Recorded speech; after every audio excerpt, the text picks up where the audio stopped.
నమస్తే, welcome to ప్రజా TV news with అఖిల. బులెటిన్ల ముందుగా హెడ్లైన్స్. దివ్యాంగుడి కలను నిజం చేసిన మల్కాజగిరి సిపి సుమతి. పోలీస్ ఆఫీసర్గా రాహుల్కు అపూర్వ సత్కారం.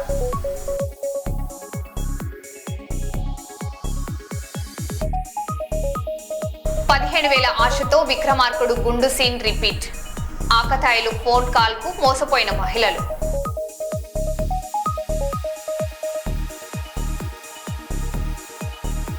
జీవో 396 రద్దు చేయాలి. కర్నూలు కలెక్టరేట్ ఎదుట దస్తావేజులేఖరులు భారీ ధర్నా.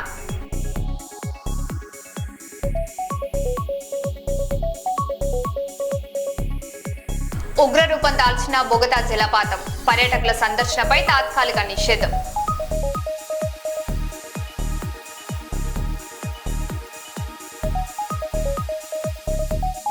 గురు పౌర్ణమి సందర్భంగా శ్రీ షిరిడి సాయిబాబా ఆలయంలో ఘన వేడుకలు. 3000 మంది భక్తులకు అన్నదానం.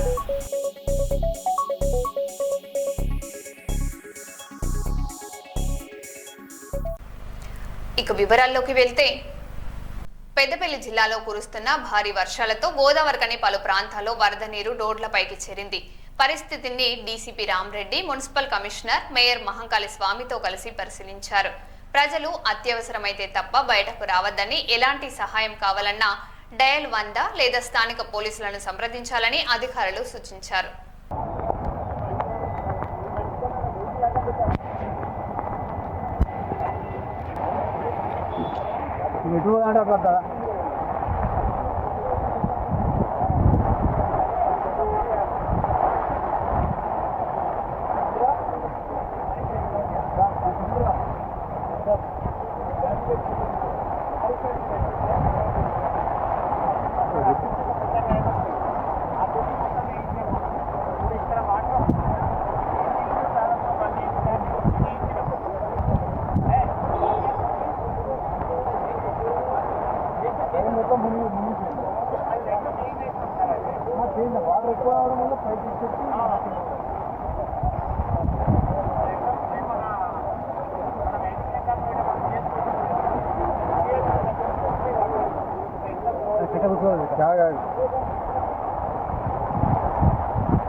డైరెక్ట్ ఏ వెహికల్ వస్తే అటే పోతుంది.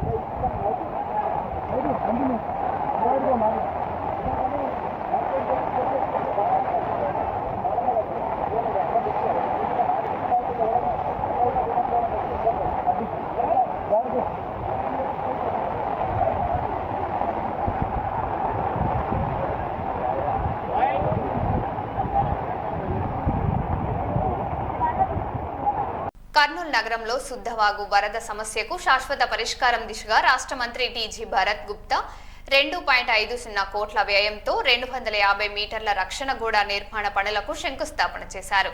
ఎన్నికల్లో ఇచ్చిన హామీలను దశలవారీగా అమలు చేస్తున్నామని, నగరంలోని దశాబ్దాల నాటి సమస్యలకు శాశ్వత పరిష్కారం చూపేందుకు ప్రభుత్వం కట్టుబడి ఉందని మంత్రి తెలిపారు.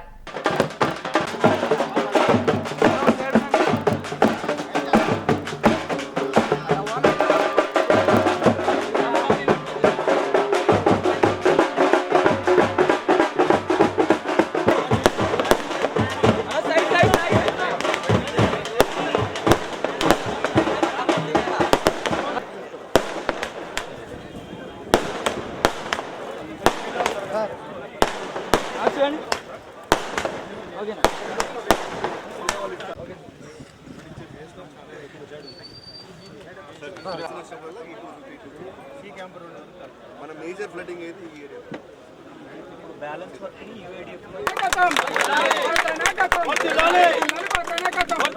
ఒకసారి కెమెరా సార్ ఒకసారి కెమెరా అందరూ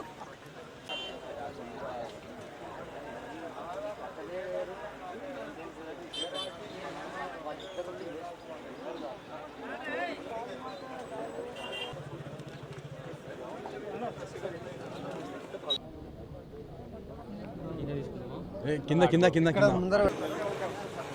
వాటర్ కలపలే కదా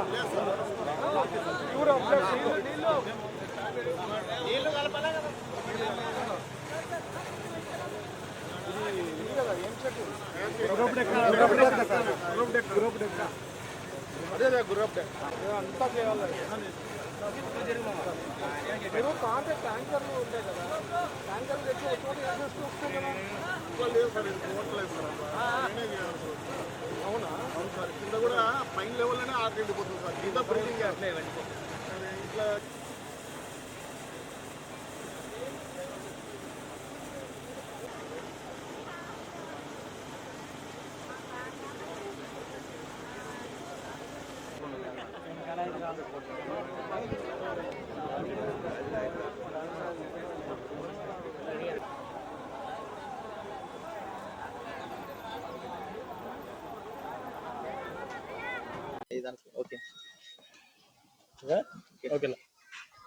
ఈరోజు గౌరవ రాష్ట్ర మంత్రివర్యులు టీజీ భరత్ గుప్తా సారు శ్రీరామనగర్ను ప్రత్యేక శ్రద్ధ తీసుకొని రోడ్లు అయితేనేమి, మురుగు కాలువలు అయితేనేమి, పైప్ లైన్ అయితేనేమి, మరి శుద్ధవంకని దాదాపు ఆయన వచ్చిన దాదాపు 5 సార్లు 6 సార్లు క్లీన్ చేయడం జరిగింది జేసీబీ ఇటాచీలతో. మరి ఇప్పుడు ప్రత్యేకంగా ఎలక్షన్ ముందు ప్రచారంలో పబ్లిక్ అంతా శుద్ధవంకని అడగడం జరిగింది, శుద్ధవంక కట్టడం అని. దానికి గౌరవ మంత్రివర్యులు ప్రత్యేక శ్రద్ధ తీసుకొని ఎఫ్ఆర్ఎల్ డిపార్ట్మెంట్తో ఈరోజు శుద్ధవంక దాదాపు 2 కోట్లు శాంక్షన్ చేయడం జరిగింది. అలాగే యుఐడి మీద, మున్సిపల్ డెవలప్మెంట్ ఫండ్స్ మీద మిగతాది కంప్లీట్ చేస్తానని కమిషనర్ గారు ప్రామిస్ చేయడం జరిగింది. అలాగే కూడా వారు కూడా ఒక 2 కోట్లు శాంక్షన్ చేస్తున్నారు. మరి శుద్ధవంకని అంత చేస్తే దాదాపు శ్రీరామనగర్లో సగం మందికి వరదలు వచ్చినప్పుడు, వానలు వచ్చినప్పుడు ఇళ్ళలోకి నీళ్ళు రాకుండా, ఉన్న తిండి గింజలు, బట్టలు, వంట సామాన్లు కానీ ఇవన్నీ పోగొట్టుకోకుండా భద్రంగా ఉంటుంది. మరి గౌరవ రాష్ట్ర మంత్రి టీజీ భరత్ సార్ గారికి ప్రత్యేక ధన్యవాదాలు తెలియజేస్తున్నాం. మరి ఆయన చేసిన సేవకు ఈరోజు రైతు బజార్లో అయితే 6 కోట్లు అయితేనేమి, శ్రీరామనగర్లో దాదాపు 7 కోట్ల పని మురుగు కాలువలు మళ్ళీ రోడ్లు వేయడం జరిగింది. మరి ఇప్పుడు ఈరోజు బీ క్యాంపులు అయితేనేమి, శ్రీరామనగర్లో అయితేనేమి రోడ్లు వేస్తున్నాము ప్రత్యేకంగా. ఆయన చేసిన శంకుస్థాపన చేసిన నీళ్ళ ట్యాంక్ దగ్గర ఒక పార్క్ కూడా 15 లక్షలతో పార్కు పని జరుగుతోంది. త్వరలో దాన్ని ప్రారంభించడానికి సిద్ధంగా ఉంటుంది. మరి గౌరవ రాష్ట్ర మంత్రులు టీజీ భరత్ గుప్తా గారికి ప్రత్యేక ధన్యవాదాలు తెలియజేస్తున్నాం. అవును. సో లోకేష్ గారు మీకు తెలుసు, ఆయన పాదయాత్ర చేసినప్పుడు కంటిన్యూస్గా ఇక్కడ వరసలు ఎక్కువ ఉండేది. కర్నూలు ప్రాంతం నుంచి జాబ్స్ కోసము, డైలీ ఉపాధి కోసము అని ఇక్కడ. సో ఆయనకు ఒక క్లారిటీ ఉంది లోకేష్ గారికి, అందుకనే పెద్ద ఎత్తున ఇండస్ట్రీస్కి ప్రయారిటీ ఇస్తున్నారు. ఇక్కడ ఇండస్ట్రీస్ వస్తే జాబులు వస్తాయి, సో దట్ వాళ్ళ ఇళ్ళ కాడే ఉండేదానికి అవకాశం ఉంటుంది. అందుకనే ఓవర్వర్కర్లకు కూడా చాలా ప్రయారిటీ ఇస్తారు. ఎప్పుడైనా క్యాబినెట్లో కానీ, ఎస్ఐపిబిలో కానీ ఏమైనా ఇష్యూస్ ఉంటే ఫస్ట్ ఇమీడియట్గా రియాక్ట్ అయ్యి, లేదు సార్ ఇది సపోర్ట్ చేయాలా, ఈ కంపెనీస్కి ఇట్లా సపోర్ట్ చేస్తే కానీ ఇక్కడ ఇండస్ట్రీస్ వచ్చేదానికి ఉండదు, ఇది బ్యాక్వర్డ్ రీజను, ల్యాండ్ లాక్ అనమాట. అంటే ల్యాండ్ లాక్ అంటే ఇక్కడ పక్కన పోర్ట్ ఉండదు కాబట్టి వాళ్ళకు కొద్దిగా ఎక్స్ట్రా బెనిఫిట్స్ ఇస్తేనే తప్ప ఇక్కడ ఇండస్ట్రీస్ వచ్చేదానికి అవకాశం ఉండదని చెప్పి హీ కీప్ సపోర్టింగ్. సో పెద్ద ఎత్తున లోకేష్ గారు ఇప్పుడు రేపు కూడా పవర్కి సంబంధించింది ఫౌండేషన్ వేసేకి వస్తున్నారు. So is being a big supporter. High court బెంచ్కి కూడా సార్ రెగ్యులర్గా ఫాలోఅప్ చేస్తున్నారు. మొన్న కూడా నాకు చెప్పారు, సీజే గారు కంప్లీట్ చేశారు, నీకు త్వరలో గుడ్ న్యూస్ వస్తుంది భరత్ అని చెప్పి చెప్పడం జరిగింది. So all things are going positive. Lokesh గారి లీడర్షిప్లో మనకి ఎస్పెషలీ కర్నూలు డిస్ట్రిక్ట్, కంబైన్డ్ డిస్ట్రిక్ట్లో there is a good growth factor అండి. Thank you. తమిళనాడులోని సేలం జిల్లాలో వింత మోసం వెలుగు చూసింది. గుండు చేసుకుంటుంటే 15,000 నుంచి 45,000 వరకు నగదు, ఉచిత ల్యాప్టాప్ ఇస్తామని నమ్మించి పలువురు మహిళలను ఆకతాయిలు బురిడి కొట్టించారు. ప్రభుత్వ అధికారులు మాట్లాడుతున్నామంటూ ఫోన్ చేసి భయపెట్టడంతో 3 మహిళలు గుండు చేయించుకోగా அனந்தரம் మోసపోయామని గుర్తించి ఆవేదన వ్యక్తం చేశారు. கொரோனா வைரஸ் பரவுது, அதனால வெளிநாட்டில் பரவிச்சோம். அதனால நீங்கள் மொட்டை அடிச்சுக்கிட்டிங்கன்னா அந்த கொரோனா வைரஸ் வராது. பெண்கள் அடிச்சுக்கிட்டா 15,000, ஆண்கள் அடித்தா 6,000 சொல்லி பேசினாங்க. நாங்களும் ஃபோனில் பேசினோம். அவங்க அப்புறம் ஃபோன்லேயே பேசவும் இல்லை, வரவும் இல்லை. இந்த மாதிரி வந்துட்டோம் நாங்கள் வீட்டுலேயே. வரவே இல்லை. யார் மொட்டை அடித்தது? மொட்டை அடிச்சது இங்கே தான் அடிக்க சொல்லி அடிச்சு நீங்களே ஆள் வச்சு அவங்க தான் வர சொன்னாங்க சார், அடின்னு சொன்னாங்க. அதுக்கு பிற்பாடு சார் நாங்கள் மொட்டை அடிச்சிட்டோம். எத்தனை பேருங்க? 3 பேர் தான் மொட்டை அடிச்சிட்டோம். அப்புறம் எல்லாம் நிறைய பேர் நின்றுட்டு இருக்கு. மொட்டை அடிக்க வந்தது எத்தனை பேர்? வந்தாங்க ஒரு 7 பேர். இல்லை 3 பேர் மொட்டை 3 ஆள். இப்போ அவங்க ஆள்லாம் அனுப்ப நீங்களே ஆள் வச்சு அடிச்சிருக்கீங்க. ஃபோன் பண்ணி காசு ஆளுக்கு 5000 கொடுக்குறோம், எல்லாம் இது மாதிரி கொரோனா வைரஸ் வருது, இதெல்லாம் ஒரு 18 பேருக்கு டோக்கன் வந்துருக்குது, வந்து நீங்கள் எல்லாம் மொட்டை அடிச்சுக்காங்க, நாங்கள் கொண்டாந்து காசு கொடுத்துட்றோம், உங்களை ஃபோட்டோ பிடிச்சிக்கிட்டு போகிறோன்னு தான் சொன்னது. அப்புறம் இவங்க உடனே எங்ககிட்ட வந்து நாங்கள் கோயில்கிட்ட இருந்தீங்களோ கூப்பிட்டு வாங்க வாங்கன்னு மொட்டை அடிங்க, இந்த பேர் இப்பயே வந்துக்கிட்டு இருக்கிறாங்க அப்படின்னு சொன்னது. ஸ்கூல் பிள்ளைங்களெலாம் எவ்வளோ தரேன்னாங்க? 45000 கொடுக்குறாங்க. மொத்தம் எத்தனை பேர் வந்தீங்க மொட்டை அடிக்க? 20 பேர்த்துக்கு இருப்பாங்க. அப்புறம் எப்படி எல்லாம் தெரிஞ்சது உங்களுக்கு? தெரிஞ்சு அவங்க போன சுவிட்ச் ஆஃபில் வச்சுக்கிட்டாங்க. ஓட்ட எடுத்து இல்லை பாப்பா வரலைங்க சார், அதனால அப்படியே வச்சுக்கிட்டாங்க. இங்கே தென்னங்குடி பாளையம் தெரியாமல் போயிட்டேன்னாங்க. அப்புறம் வந்து இங்கே ரோட்டுக்கிட்ட இங்கே வந்துட்டேன், நீங்கள் அடிங்கன்னு சொன்னாங்க. என்கிட்டயும் பேசினாங்க சார், அப்புறம் வரவே இல்லைங்க சார், அதுவே இல்லை. ఫీజు రియంబర్స్మెంట్ నుంచి హైడ్రా వరకు రాష్ట్ర ప్రభుత్వంపై బీఆర్ఎస్ వర్కింగ్ ప్రెసిడెంట్ కేటీఆర్ తీవ్ర విమర్శలు గుప్పించారు.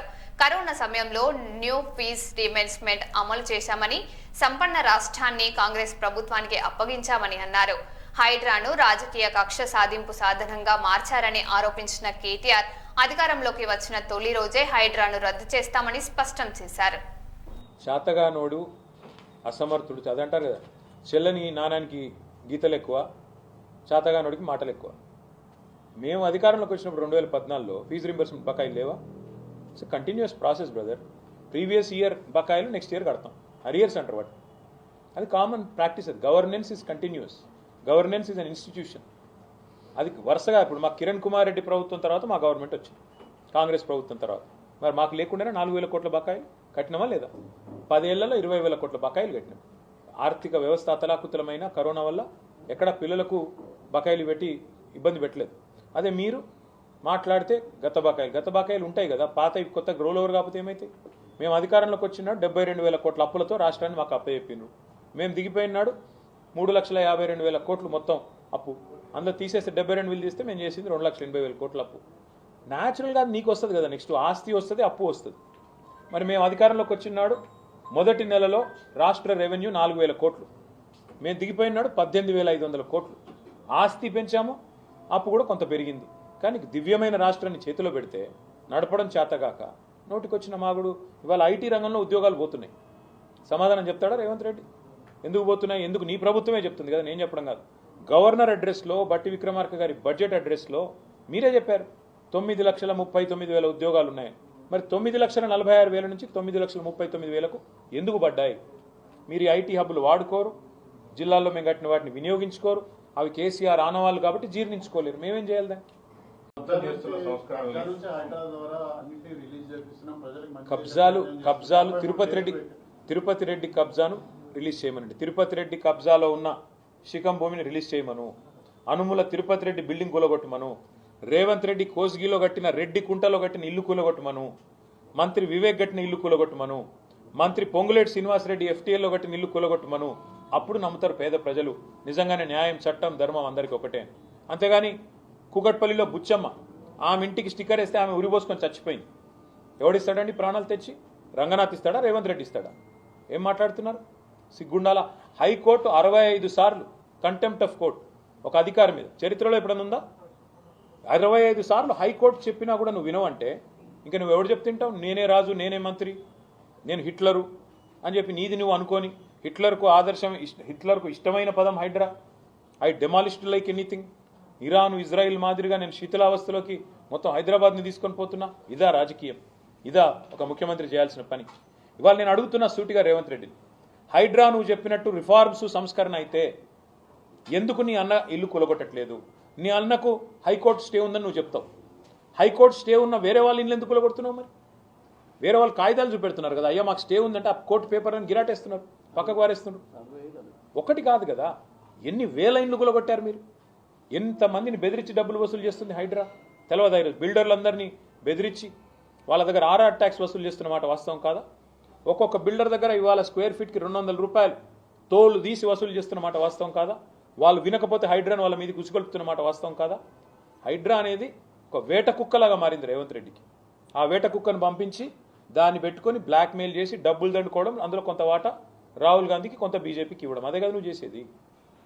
అరాచకాలని ఇవాళ ఒక మాట చెప్పాలంటే, నిన్న హైకోర్టు చెప్పింది హైడ్రా అనేది 9 తలల విషసర్పం అని చెప్పింది నిన్న హైడ్రా గురించి. ఏది? రాష్ట్ర హైకోర్టు. ఇంతకంటే చెంపపెట్టు ముఖ్యమంత్రికి ఏముంటుందని నాకు అర్థంగా సిగ్గుండాలి. బడాబాబులను మాత్రం వదిలిపెట్టి గరీబోళ్ళ ఇండ్ల మీద పడి, బడాబాబులు అంటే ఎవరండి? రాష్ట్ర రెవెన్యూ మంత్రి పొంగులేటి శ్రీనివాసరెడ్డి ఇల్లు చెరువులో ఉంటుంది, దాన్ని హైడ్రా ముట్టదు. రాష్ట్ర ముఖ్యమంత్రి గారి సోదరుడు ఇల్లు FTLలో ఉంటుంది, దాన్ని హైడ్రా ముట్టదు. రాష్ట్ర మంత్రులు వివేక్ గారు, శాసన మండలి చైర్మన్ సుఖేందర్ రెడ్డి గారు, రాష్ట్రంలో ఇంకా కీలక నేతలు చాలామంది బిల్డింగ్లన్నీ చెరువుల్లో ఉన్న, శిఖాల్లో ఉన్న వాటిని మాత్రం హైడ్రా ముట్టదు. ఎవరిని ముడుతుంది హైడ్రా? బీద, బిక్కి, మధ్యతరగతి ప్రజలు. నేను అడుగుతా ఉన్నా ముఖ్యమంత్రిని, కబ్జా కోరులు అంటున్నావు. అందరికంటే పెద్ద కబ్జా కోరులే నీ అన్నదమ్ములు కదా. అందరికంటే ఎక్కువ ఆస్తి దోస్తున్నది, అందరికంటే ఎక్కువగా ఇవాళ విధ్వంసం చేస్తున్నది నీ మంత్రులు కదా. 1 కోటి ఎకరాలు నిషేధిత జాబితాలో పెట్టింది నీ మంత్రి కాదా? కేసీఆర్ గారు దిగిపోయినాడు, కేసీఆర్ ప్రభుత్వం దిగిపోయినాడు. రాష్ట్రంలో నిషేధిత భూముల సంఖ్య ఎంత అంటే, మొత్తం సైజ్ ఎంత అంటే 16 లక్షల ఎకరాలు. ఇవాళ అది 1 కోటి ఎకరాలకు చేరుకుంది. ఏ కారణం చేత పెడుతున్నారు 1 కోటి ఎకరాలు? 30% కమిషన్లు తీసుకోవట్లేదా నీ మంత్రులు? కబ్జా కోరులు, భూదందాలు చేసేది, భూమిని ఇలా భూహారతిలాగా మింగుతున్నది నీ ప్రభుత్వం కాదా? నీ మంత్రులు కాదా? ప్రజలకు తెలియదా? కాబట్టి హైడ్రా పేరిట నువ్వు సృష్టిస్తున్న అరాచకం, పేదవాళ్ళ ఇల్లు కూలగొడుతూ, హైదరాబాద్లో ఒక ఇల్లు కట్టాడా 2 ఏళ్లలో, 2.5 ఏళ్లలో? ఎన్ని ఇల్లు కూలగొట్టావు నువ్వు? కొన్ని వేల ఇండ్లు హైదరాబాద్లో కూలగొట్టి, ఒక్క ఇల్లు కట్టకుండా, ఒక్క ఇటుక పెట్టకుండా విధ్వంసం సృష్టించి, రియల్ ఎస్టేట్ను కుప్పగూల్చి నువ్వు డబ్బులు చేసుకుంటున్నావు. పెద్ద పెద్ద బిల్డర్లు ఇవాళ చెరువుల్లో ఇండ్లు కడుతుంటే, పెద్ద పెద్ద బిల్డింగ్లు కడుతుంటే నీకు కనబడదు, కానీ ఇవాళ పెద్ద పెద్ద మాటలు. అందుకే మేము అనేది, హైడ్రా అనేది it has become a blackmailing extortion tool of Revanth Reddy. ఖచ్చితంగా అందుకే మా గవర్నమెంట్ వచ్చిన మొదటి రోజే నిన్న హైకోర్టు చెప్పిన విధంగా దాన్ని ఎత్తి బంగాళాఖాతంలో పాడేసే బాధ్యత మాది. గురు పౌర్ణమి రోజు వెంకటరమణ కాలనీ, కోట్ల విజయభాస్కర్ రెడ్డి కాలనీలో సాయిబాబా మందిరంలో ప్రత్యేక పూజలు చేశామని ప్రతాప్ రెడ్డి తెలిపారు. సూర్య దేవాలయంలో గురు పౌర్ణమి పురస్కరించుకొని ప్రత్యేక పూజలు, అన్నదాన కార్యక్రమం చేపట్టడం జరిగిందని ప్రకాష్ తెలిపారు.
ఓం సాయిరామ్.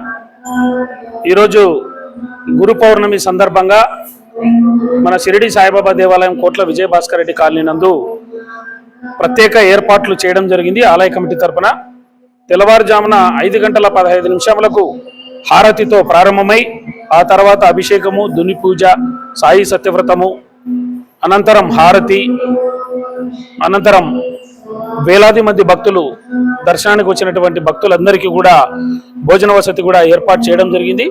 ఆ తర్వాత సాయంత్రం ఉట్టి కొట్టే కార్యక్రమం కూడా ఉంటుంది. తర్వాత పల్లకి సేవ అత్యంత వైభవంగా ఈరోజు వేలాది మంది భక్తుల సమక్షంలో పల్లకి సేవ కార్యక్రమం కూడా ఉంటుంది. ఈ దేవాలయం యొక్క ప్రత్యేకత దాదాపు 20 సంవత్సరాలు నుంచి ప్రతి సంవత్సరం గురు పౌర్ణమికి అయితేమి, దత్త జయంతికి అయితేనేమి వేలాది మంది భక్తులు వచ్చి మొక్కి వారి యొక్క మొక్కులు చెల్లించుకుంటున్నారు. నమ్మిన వారికి నమ్మినంత భగవంతుడు ఆ కృపను పంచుతున్నాడు. కాబట్టి భక్తుల మనోభావాలను గౌరవిస్తూ మేము అన్ని విధాల ఆలయ కమిటీ తరఫున ఏర్పాట్లు చేయడం జరిగింది. ఓం సాయిరాం. గురు పౌర్ణమి సందర్భంగా వరంగల్ భద్రకాళి అమ్మవారి ఆలయంలో భక్తుల రద్దీ నెలకొంది. వేలాది మంది భక్తులు అమ్మవారిని దర్శించుకుని ప్రత్యేక పూజల్లో పాల్గొన్నారు. పండ్లు, కూరగాయలు, పుష్పాలతో చేసిన విశేష అలంకరణ భక్తులను విశేషంగా ఆకట్టుకుంది. జై భద్రకాళి మాత నినాదాలతో ఆలయ ప్రాంగణం మార్మోగగా ఆధ్యాత్మిక శోభతో గురు పౌర్ణమి వేడుకలు ఘనంగా నిర్వహించారు.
వర్షపు నీటిని ఒడిసిపట్టి భూగర్భ జలాలను పెంపొందించడమే జలసిరి కార్యక్రమం ప్రధాన లక్ష్యమని రాష్ట్ర మంత్రి దళసరి సీతక్క అనసూయ అన్నారు. ములుగు మండల సర్వసభ్య సమావేశంలో పాల్గొన్న ఆమె ఇంటింటికి ఇంకుడు గుంత, ఊరి కోసం ఊటకుంట, పంట కోసం పంటకుంట నినాదంతో ప్రతి ఒక్కరూ జలసిరి కార్యక్రమంలో భాగస్వాములు కావాలని పిలుపునిచ్చారు. గ్రామాభివృద్ధికి అధికారులు, ప్రజాప్రతినిధులు సమన్వయంతో పనిచేయాలని సూచించారు. ఒక ఇంకుడు గుంతలాగా లేదా బోర్ల కాడ కూడా ఇంకుడు గుంతలు తీస్తే ఆ బోర్ కాడ కూడా మనం బోర్ నీళ్లు వేస్ట్ పోతాయి. మళ్ళీ తర్వాత ఒక 2-3 నెలలకు చూస్తే ఏదైనా క్యాపిటల్ షెడ్ కానీ లేకుంటే మిల్క్ షెడ్స్ కానీ అట్లాంటివి కూడా ఉన్నాయి. కాబట్టి ఒక 5-6 ఫస్ట్ పంట కోసం పంటకుంట, అట్లా ఇట్లా ప్రతి చేన్లో ఒక చిన్న పంటకుంట లాగా తవ్వేసుకుంటే ఆ చుట్టుపక్కల ఉండేటువంటి చేన్లకు కానీ కూరగాయలకు కానీ నీళ్ళు అందించుకోవచ్చు. పంట కుంటలో అది పాంపాడులాగా వాటిలో నీళ్లుంటే చేపలు కూడా పెంచుకోవచ్చు. నేను మొన్న అమెరికాలో కూడా చూసిన, అక్కడ కూడా పాంపాడ్స్ ఉన్నాయి. అంటే ఇట్లానే నీటి కుంటలు 100 ఎకరాలకు ఇస్తున్నారు. అట్లాంటి వాటిని తవ్వేసుకొని దానిలోనే వాళ్ళు బోర్లు వేసుకొని ఆ బోర్ల నుంచి మళ్ళీ ట్యాంకర్స్ పెట్టి ట్యాంకర్లలో ఎక్కించుకొని 100 ఎకరాలకు పారిస్తున్నారు. సేమ్ ఇట్లా ఎంత పెద్దగా ఉంటుంది ఆ కుంట తవ్వి. అంటే వాళ్ళు 100 ఎకరాలకి ఇవ్వాలంటే కొద్దిగా పెద్దది, మన లెక్క చిన్న చిన్నగా కూడా 100 ఎకరాలు ఒకటే తోటలు. సో అట్లా మనం కూడా ఇక్కడ ఇంత కరువు అంటే వచ్చే పరిస్థితుల్లో ప్రమాదం ఉండే పరిస్థితి, వర్షం రాక ఇబ్బంది పడుతున్నారు. కాబట్టి ఈ నీటి చుక్కల్ని ఒడిచి పట్టుకోవాలన్న ఉద్దేశంతో జలశ్రీ కార్యక్రమాన్ని పెట్టడం జరిగింది. కాబట్టి ఎన్ఆర్ఈజీఎస్ అధికారులు, సర్పంచులు, సెక్రటరీస్, అదేవిధంగా ఫీల్డ్ అసిస్టెంట్లు మరి ఈ కార్యక్రమాన్ని విజయవంతం చేయాలి. మా డిఆర్డిఓస్ కూడా ఇదంతా ఎప్పటికప్పుడు మానిటరింగ్ చేస్తారు. ఖచ్చితంగా ఈ నెలలో కనీసం ఒక 50,000 మనం 1,00,000 అనుకున్నాము. మన ప్రతి ఊర్లో మా మహిళా సంఘాల వాళ్ళని పెట్టేదా, మహిళా సంఘాల వాళ్ళు కూడా దీంట్లో భాగస్వాములై మహిళా రైతులు కూడా అత్యధికంగా ఉన్నారు. ఇది కరువు నివారణ ద్వారా ఈ కష్టకాలను కూడా మనం తొలగించుకోవచ్చు, నీటి ఎద్దడిని కూడా మనం తగ్గించుకోవచ్చు. కాబట్టి జయశ్రీ కిందికి పోకుండా ఎక్కడికక్కడ ఇంకిపోయేటట్టు చేస్తే అది మళ్ళీ మనకు జలమట్టం పెరిగి భూగర్భ జలాల మట్టం పెరిగి మనకు మళ్ళీ ఉపయోగపడుతుంది. అందుకనే జలశ్రీ కార్యక్రమాన్ని మనము చేపట్టడం జరిగింది. ఒక 15 రోజుల ముందే స్టార్ట్ కావాలి. అయినా నేను లేకున్నా అక్కడ ప్రోగ్రామ్ ఇచ్చి పోస్టర్స్ కానీ అవన్నీ రిలీజ్ చేసి అమెరికా ప్రోగ్రామ్ ఉంటే వెళ్ళి రావడం జరిగింది. సో ఇప్పుడు మనము మరో బులెటిన్లో మళ్ళీ కలుద్దాం. Stay tune.